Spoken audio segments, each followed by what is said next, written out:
இந்த செய்தியை உங்களுக்காக வழங்குவது யூரோ குரூப் மலேசியா.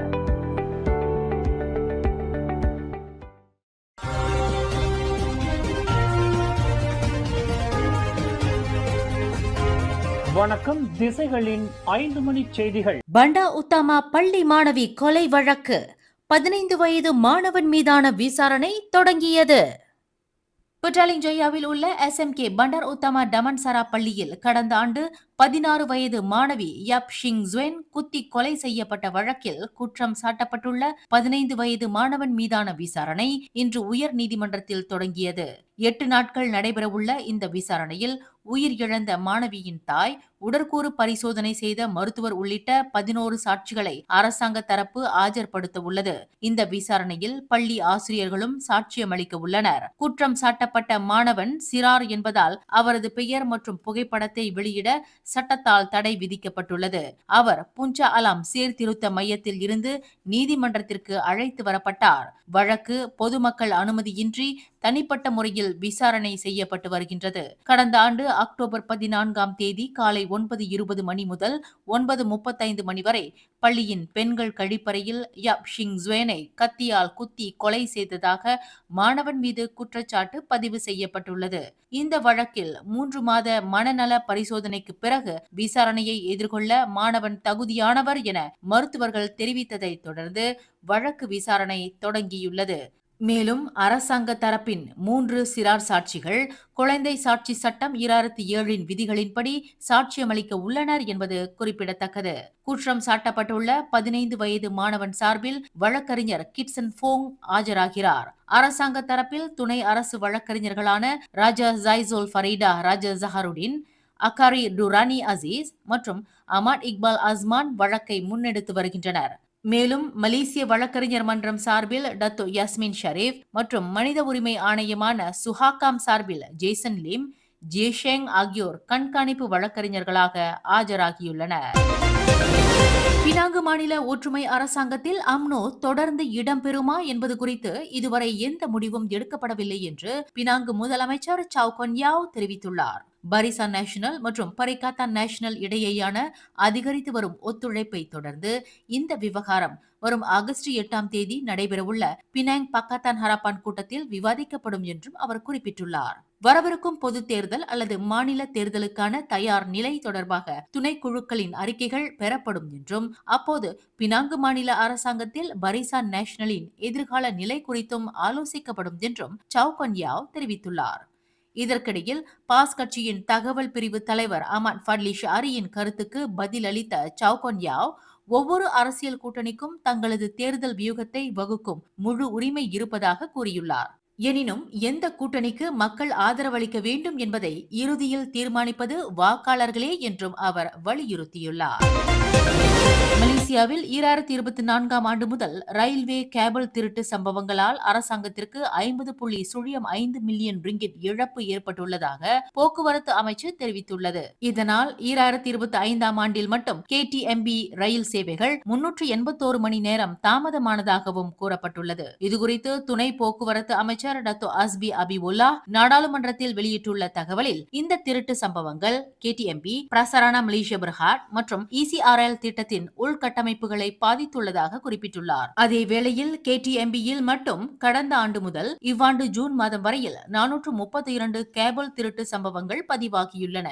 மேலும் பிரசரானாவின் MRT மற்றும் LRT பாதைகளில் 163 கேபிள் திருட்டு சம்பவங்களும், ECRL திட்டத்தில் 71 கேபிள் திருட்டு சம்பவங்களும் பதிவாகியுள்ளன. பயணிகளின் பாதுகாப்பு மற்றும் சேவைகள் பாதிக்கப்படாமல் இருக்க கேபிள் திருட்டை தடுக்க கூடுதல் பாதுகாப்பு மற்றும் கண்காணிப்பு நடவடிக்கைகள் மேற்கொள்ளப்பட்டு வருவதாக அமைச்சர் தெரிவித்துள்ளார்.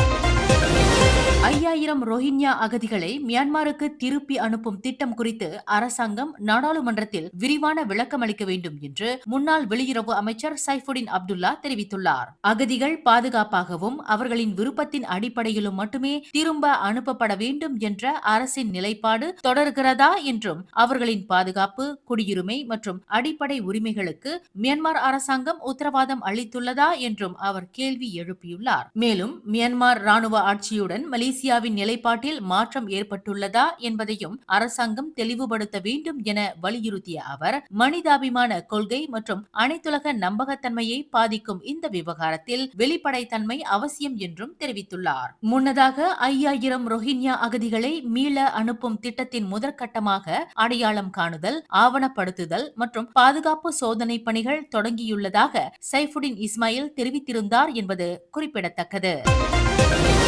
மலேசிய இந்திய வர்த்தக தொழில்துறை சங்கங்களின் சம்மேளனமான மைக்கியும் பஹாங் மாநில இந்திய வர்த்தக மற்றும் தொழில்துறை சங்கமும் இணைந்து பஹாங் மாநில இந்திய வர்த்தகர்களுக்கான சிறப்பு விழிப்புணர்வு கூட்டத்தை வெற்றிகரமாக நடத்தியது. கடந்த ஆகஸ்ட் 1ஆம் தேதி சனிக்கிழமை பிற்பகல் 2 மணி முதல் மாலை 5 மணி வரை திமுர்லோவில் உள்ள ஹோட்டல் கிரீன் பார்க்கில் இக்கூட்டம் ஏற்பாடு செய்யப்பட்டது. பஹாங் மாநிலத்தைச் சேர்ந்த இந்திய பாரம்பரிய மற்றும் சிறு தொழில் முனைவோர்கள் இதில் கலந்து கொண்டு பயன்பெற்றனர். மலேசிய இந்திய சமூகத்தின் பொருளாதாரத்தை மேம்படுத்த அரசாங்கம் ஒதுக்கியுள்ள நிதி உதவிகள், மானியங்கள் மற்றும் வணிக கடன்கள் ஆகியவை தகுதி வாய்ந்த அனைத்து இந்திய வணிகர்களுக்கும் நேரடியாக சென்றடைய வேண்டும் என்ற நோக்கில் இந்த முத்ரா ரோட் ஷோ ஏற்பாடு செய்யப்பட்டிருந்தது. Tekun Nasional, SME Bank, SME Corp Malaysia, Amanah Ikhtiar Malaysia, Bank Rakyat, SKM எனப்படும் மலேசிய கூட்டுறவு ஆணையம் ஆகியவற்றின் அதிகாரிகள் இந்த விழிப்புணர்வு கூட்டத்தில் கலந்து கொண்டு பஹாங் மாநில இந்திய வர்த்தகர்களுக்கு விளக்கம் அளித்ததாக பஹாங் மாநில மைக்கியின் துணைத் தலைவர் சிதம்பரம் வேலுசாமி தெரிவித்தார். இன்னைக்கு ப்ரோக்ராம் செஞ்சோம், முத்ரா ஷோ சொல்லிட்டு ப்ரோக்ராம் செஞ்சோம். அந்த ஷோவில் SME Bank, SME corporation, SSM, கோப்ரசி எப்படி நிறுவனம் அப்படின்னு சொல்லிட்டு நல்ல சிறப்பான விரிவுரைகள் நிறைய கொடுத்தாங்க. அந்த விரிவுரைகளில் கிட்டத்தட்ட ஒரு 100-150 பேர் கலந்துக்கிட்டாங்க. அதில் எல்லாரும் பயன்பெறணும்னு சொல்லிட்டு நம்ம அரசாங்கம் நிறைய, அதாவது உதவித்தொகைகள் இதெல்லாம் நிறைய கொடுக்குறாங்க. அதை எல்லாரும் போயிட்டு அந்தந்த சம்பந்தப்பட்ட அந்தந்த டிஸ்ட்ரிக்ட்ல உள்ள நபர்கள், அந்த டிஸ்ட்ரிக்ட்ல அந்தந்த அலுவலகங்களில் போயிட்டு தெக்கூனு, அமனா இக்தியார் இந்த மாதிரி இருக்கிறவங்கள அந்த விவரங்கள் கேட்டு பயன்பெறணும்னு சொல்லிட்டு உங்களை எல்லோரையும் தாழ்மையோட கேட்டுக்கிறோம். ஓகே, நன்றி, வணக்கம். அரசாங்கம் வழங்கக்கூடிய இத்தகைய நிதி உதவி வாய்ப்புகளை பஹாங் மாநில இந்திய வர்த்தகர்கள் நல்ல முறையில் பயன்படுத்திக் கொள்ள வேண்டும் என்பதை விளக்கவே இந்த விளக்க கூட்டம் நடத்தப்பட்டதாக மைக்கியின் தேசிய உதவி தலைவரும் பஹாங் மாநில மைக்கியின் செயலாளருமான ராமுநாயுடு பிந்தியா தெரிவித்தார். ரோட் ஷோ ப்ரோக்ராம் நடத்தணும். ஸோ பஹாங் ரீதியில் ஒரு ரோட் ஷோ நடத்தணும். எதுக்கான ஸ்மால் வர்த்தகர் சங்கத்துக்கு நாங்கள் ஒரு இன்புட் என்னன்னா, ஒரு நம்ம SME பேங்க் எந்தெந்த நிர்வாகத்தில் அந்த வாய்ப்புகள் இது மாதிரி டானா இந்த பண ரீதியில் ஸோ அவங்களுக்கு யாருக்கு எப்படி உதவி செய்யணுன்ட்டு இது ஒரு ப்ரோக்ராம் நடத்தியிருக்கோம். ஸோ இன்னைக்கு வர்றதுலேருந்து ஹோல் பஹாங்லேருந்து வந்திருக்காங்க. From Kuantan, Raub, Lipis, Bentong, Karak, பர், so same time Mentakab and Temerloh. So இந்த ப்ரோக்ராம் அவங்க கிளியராக நல்ல வகையில் பயன்படுத்துகிற மாதிரி நாங்கள் ஒரு ஏற்பாடு செஞ்சிருக்கோம். ஒரு படி இன்று 1000 வாய்ப்புகள் நாளை என்ற தாரக மந்திரத்தோடு நடைபெற்ற இக்கூட்டத்தில் சிறு வணிகர்கள் தங்களின் தற்போதைய தொழில் சவால்களை எதிர்கொண்டு அடுத்த கட்டத்திற்கு எப்படி நகர வேண்டும் என்பது குறித்து இந்த விழிப்புணர்வு கூட்டத்தில் விரிவான ஆலோசனைகள் வழங்கப்பட்டன என்பது குறிப்பிடத்தக்கது. கம்போடியா நாட்டின் துணை பிரதமரும் வெளியுறவு மற்றும் அனைத்துலக ஒத்துழைப்பு அமைச்சருமான பிராக் சொக்கான் 2 நாட்கள் அதிகாரப்பூர்வ பயணமாக இன்று மலேசியா வந்தடைந்தார். பிரதமர் டத்துஸ்ரீ அன்வார் இப்ராஹிமை அவர் மரியாதை நிமித்தமாக சந்திக்க உள்ளதுடன் வெளியுறவு அமைச்சர் டத்துஸ்ரீ முகமது அசானுடனும் இருதரப்பு பேச்சுவார்த்தை நடத்த உள்ளார். மேலும் நாளை கோலலம்பூரில் நடைபெறும் இருதரப்பு ஒத்துழைப்புக்கான கம்போடியா மலேசியா கூட்டு ஆணையமான JCBC-யின் 3வது கூட்டத்திலும் பங்கேற்கிறார். இதில் இரு நாடுகளுக்கும் இடையிலான ஒத்துழைப்பு மற்றும் முந்தைய ஒப்பந்தங்களின் செயல்பாடுகள் குறித்து ஆய்வு செய்யப்பட உள்ளது. கடந்த ஆண்டு நிலவரப்படி கம்போடியாவில் மலேசியாவின் மொத்த முதலீடு 3.2 பில்லியன் அமெரிக்க டாலர், அதாவது மலேசிய மதிப்பில் 13.7 பில்லியன் ரிங்கிட்டாக உள்ளது. மேலும் 2025இல் இரு நாடுகளுக்கும் இடையிலான வர்த்தகம் 27.4% உயர்ந்து 5 பில்லியனாக அதிகரித்துள்ளது குறிப்பிடத்தக்கது.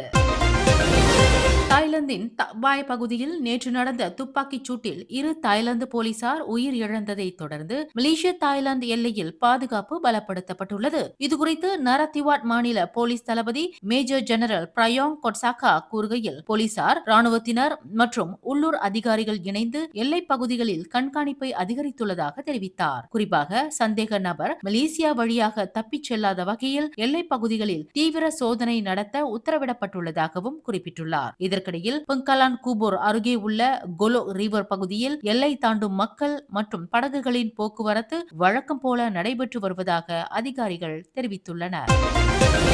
சொந்த நாட்டைச் சேர்ந்த 7 பேரை மலேசியாவிற்குள் சட்டவிரோதமாக கடத்தியதாக 35 வயது மியான்மர் நாட்டைச் சேர்ந்த நபர் ஈப்போ செஷன்ஸ் நீதிமன்றத்தில் இன்று குற்றம் சாட்டப்பட்டார். ஜாவ் ஜாவ் அவுங் என்ற அந்த நபர் கடந்த ஜூலை 13ஆம் தேதி மதியம் 12 மணியளவில் வடக்கு தெற்கு நெடுஞ்சாலையின் மனோரா சுரங்கப்பாதை அருகே இந்த ஆள் கடத்தல் நடவடிக்கையில் ஈடுபட்டதாக நீதிமன்றத்தில் தெரிவிக்கப்பட்டது. எனினும் அவருக்கு எதிரான குற்றச்சாட்டை அவர் புரிந்து கொள்ளும் வகையில் மியான்மர் மொழிபெயர்ப்பாளரை நியமிப்பதற்கு ஏதுவாக இவ்வழக்கு வரும் செப்டம்பர் 9ஆம் தேதிக்கு ஒத்திவைக்கப்பட்டுள்ளது. சிறப்பு நடவடிக்கைகளுக்கான பாதுகாப்பு சட்டமான சோஸ்மாவின் கீழ் அவர் கைது செய்யப்பட்டுள்ளதால் அவருக்கு ஜாமீன் மறுக்கப்பட்டுள்ளது. குற்றம் நிரூபிக்கப்பட்டால் 20 ஆண்டுகள் வரை சிறை தண்டனை அல்லது அபராதம் விதிக்க வகை செய்யும் சோஸ்மா சட்டப்பிரிவின் கீழ் அவர் குற்றச்சாட்டை எதிர்நோக்கியுள்ளார். மேலும் செய்திகளை தெரிந்து கொள்ள கீழே இருக்கும் பெல் பட்டனை அழுத்துங்கள்.